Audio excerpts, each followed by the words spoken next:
Hello mga ka-Team Phoenix! Mayroon ka bang unoriginal content? Hindi mo ba alam kung bakit nagka-mayroon ganon? Wala ka bang idea bakit hanggang ngayon hindi ka pa namomonetize at kung mayroon ka mang ads is nawalan ka ng ads doon sa inyong mga video?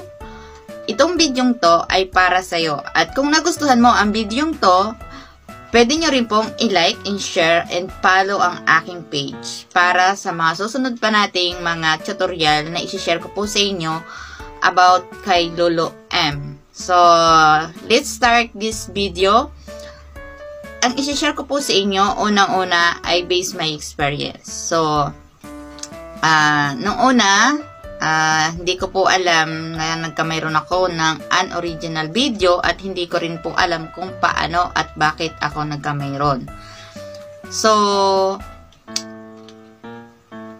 ako po ay nag-base sa mga sabi-sabi lang. Ang sabi nila, baka daw po mayroon akong in-upload galing sa ibang platform na hindi ko tinanggal ang logo. At mayroon ako mga copyright, ganon. Mayroon ako mga music na hindi sa akin, na hindi authorized kong gamitin. At may mga background music ako sa aking video. Yung iba po ay tama doon. Pero yung about po doon sa mga ibang platform na may mga logo, based on my experience, hindi po yon kasama sa sinasabi nilang unoriginal content. Ang naging main reason ko po kung bakit ako nagkamayroon ng unoriginal content dahil po nagkaroon ako ng mga video na in-upload ko po sa aking page, na in-upload ko sa another page ko at in-upload ko po sa aking personal FB. So, doon po ang isa sa naging dahilan kung bakit nagkamayroon po ako ng unoriginal content.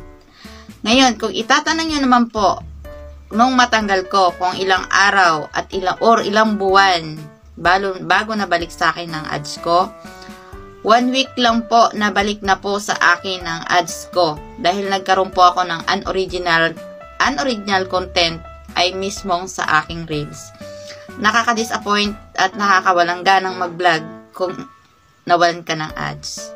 So, ang ginawa ko po noon, tinanggal ko po, dinilit ko yung iba kong page dahil hindi ko na po ma-detect kung ilang at kung gaano karami na po yung nagawa ko.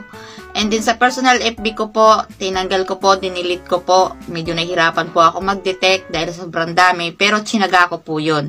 Kaya kung mayroon po kayong mga ganong situation sa akin, i-delete nyo na po yan. At kung may mga ads po kayo, may pag-asa pa pong mabalik ang inyong ads. At sa mga susunod ko pa pong vlog, ako po ay